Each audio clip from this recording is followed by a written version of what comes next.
they all fit along the timeline. So if you wanted to start watching Star Wars movies, some point in the very near future, you can start with The Phantom Menace. Yes, I still like that movie. You can start with The Phantom Menace. As a matter of fact, I saw some artwork the other day, some promotional artwork for the film, because it was the 17th anniversary of The Phantom Menace.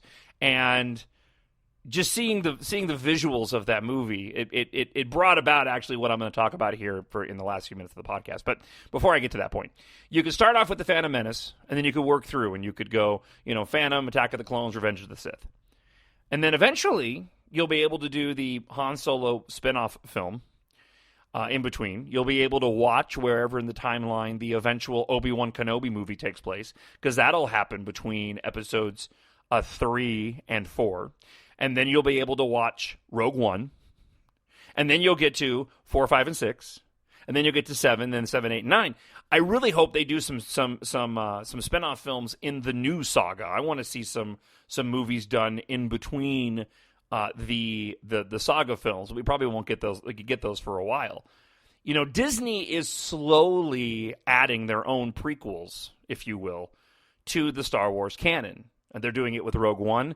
They're eventually going to do it with the Obi-Wan Kenobi movie, and they're certainly already working towards that end with the Han Solo movie, which will come out the year after Episode 8 does.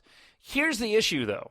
It's not like the Marvel Cinematic Universe that is all taking place sort of in order as it relates to movies, and we've kind of reached a zenith, but we've reached a point in movie making where the movies are all kind of going to look the same.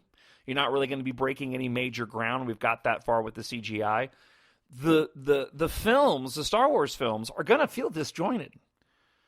I mean, maybe going from Episode 8 to a Han Solo spin-off movie and an Obi-Wan Kenobi movie won't be so jarring. But certainly, depending on how they do with Rogue One, it's going to be a little jarring going from Rogue One to A New Hope now, because you just don't have the luxury that the Marvel Cinematic Universe has of all being made within the past 15 years or so.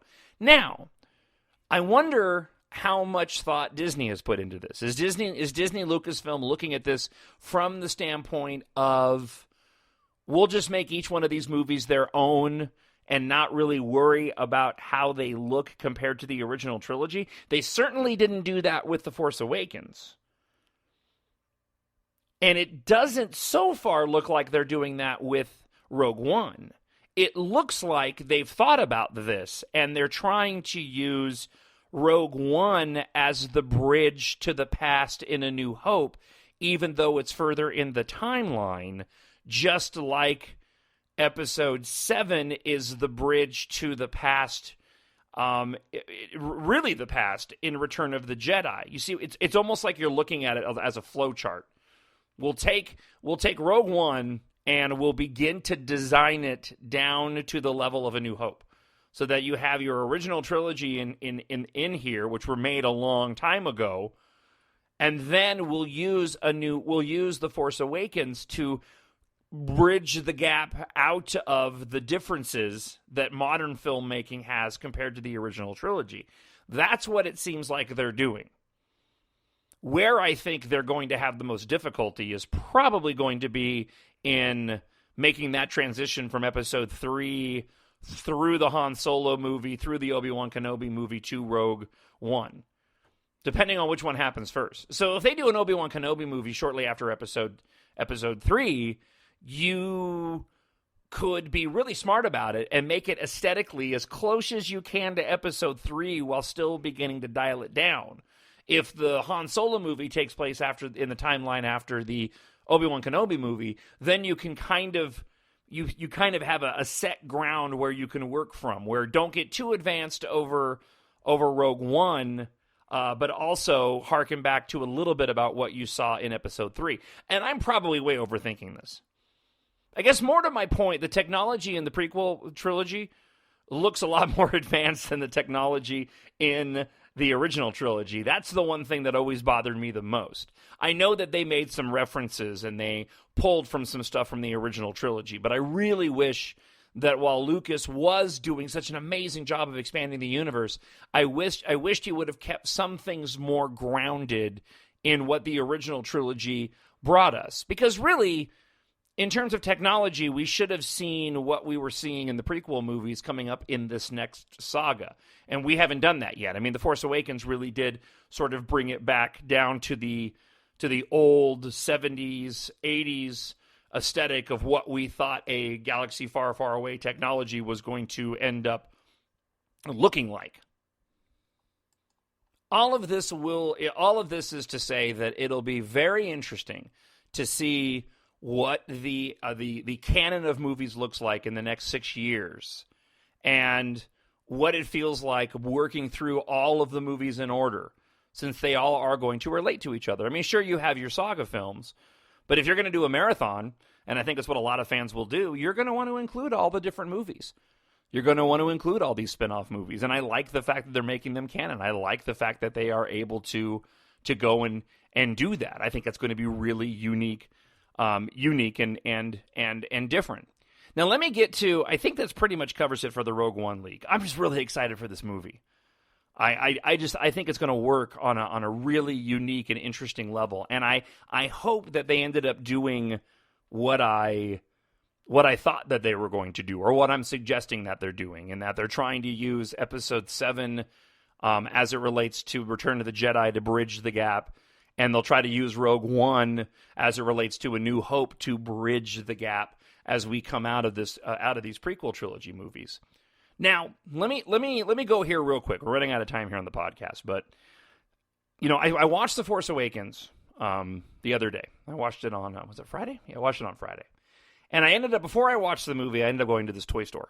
I had time after work, and I really wanted to get Toys Inc. in the Tucson Mall. And I hope that they stayed there for a long time, man. This is the most amazing toy store I've ever seen. They have every single movie-related toy item that you can imagine. I mean, they got everything in this joint. And they have a whole section devoted to Star Wars. And I saw just a ton of action figures that I didn't even know existed. I had no clue that they created characters for a bunch of these guys. And it was stuff that must have been released post the prequels in sort of that middle area during the Clone Wars, shortly after I got married and was having kids and just really wasn't focusing on this stuff. But as I was looking at all these toys, I began to realize, George did, and it really bums me out that the prequels get as much angst as they do, because George just did so much for those films. He expanded the universe so much. You go back and you watch, you watch The Phantom Menace, and The Phantom Menace relates, in my opinion, is the one that seems as if it's the closest to the original trilogy and even The Force Awakens of any of the prequel movies. Like, if you watch The Phantom Menace and then you jump forward in time to A New Hope, or went and watched The Force Awakens, it all feels the same. Attack of the Clones and Revenge of the Sith, while I love those movies, those two films themselves, really broadened out and expanded the universe in a big, big way. We were going to a lot of different places and seeing a lot of technology. But, to me, that's what makes the prequels so special. There is so much Star Wars in the Star Wars prequels that it actually afforded Disney and Lucasfilm and J.J. Abrams and Lawrence Kasdan to do the movie that they did in The Force Awakens. I don't think they can do, and I don't think The Force Awakens has or would have had the success that it had if it hadn't been for those prequels. On a number of different levels. For one, you wouldn't have had the rampant desire that people had to return to that original feeling aesthetic of the original trilogy. If the prequel trilogies had, and George had really borrowed more from the original trilogy in the prequel movies and made them relate more, I think it probably would have gotten tired. I think it probably would have gotten somewhat stale. And I know, for as much as people don't like the wooden dialogue in the prequel movies, there's a lot in those films. And because it gave us so much, because it enriched the Star Wars universe so much, it afforded the opportunity for J.J. Abrams to dial it everything way back, to bring us a very straightforward, fun Star Wars movie in The Force Awakens. And I don't think you can do that if you didn't have that rich background. All of the vehicles, all of the different types of planets, all of the aliens that we were given. It is just those prequel movies are so large, and I don't believe that they get nearly enough credit where credit is due for what George did. And I don't think you get this next trilogy unless you have those prequels. Because Disney has so much to pull from because of those prequels. And again, they had the opportunity, and they took advantage of the opportunity to create a very straightforward Star Wars movie and go backwards to go forward. And I don't think they could have done that if they didn't have the prequels. It doesn't happen. I don't think they could get away with not giving us any more than a handful of spaceships and vehicles and environments that they did if we didn't have things to go back and see in the prequel trilogy. I mean, when you think about the Force Awakens, and don't get me wrong, I love that movie. It's one of the most successful films of all time. But that movie didn't break a whole lot of new ground. We didn't get really much diversity. We had another sand planet. We had essentially 2 forest planets. We had kind of a snow planet. We had another Death Star. That's not a complaint. I love all of it, but it didn't take any risks. Now, I hope that Episode 8 does, and I've mentioned this in previous podcasts. I really want Episode 8 to be the one, now that they've bridged the gap, now that they've sold us that you can watch Return of the Jedi and then The Force Awakens. Which you can. That's what I did recently. That's why I finished watching Return of the Jedi, and then my next movie I watched was The Force Awakens. And you can watch those films back to back, and they flow very well together. But I really do hope that Rian Johnson's episode 8 really brings in both the original trilogy and brings us back to some of those worlds and environments and aesthetics that we saw in the prequel trilogy. That's what I'm really hoping for. So I didn't have time to get to some of the leaked photos. We'll talk about that a little bit on next week's show. My point on that was I'm not entirely convinced that those photos were taken by people that broke onto the set. Basically, it looks like a bunch of people got onto the set when nobody was around and took detailed photographs of everything they saw on the set of Episode 8. And I'm not convinced that's not Lucasfilm's way of getting people somewhat excited, the fans excited about Episode 8 while not stepping on the toes of Rogue One. All right, that's it for episode number 51 of the My Nerd World Star Wars podcast. As always, drop me an email, talkshownerd@gmail.com, talkshownerd@gmail.com. You can find me on iTunes and Stitcher.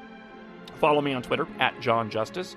If you want me to cover a specific topic for the podcast, just let me know. Drop me an email, talkshownerd@gmail.com. So until next week in episode number 52, I hope you have a fantastic week, and may the Force be with you always.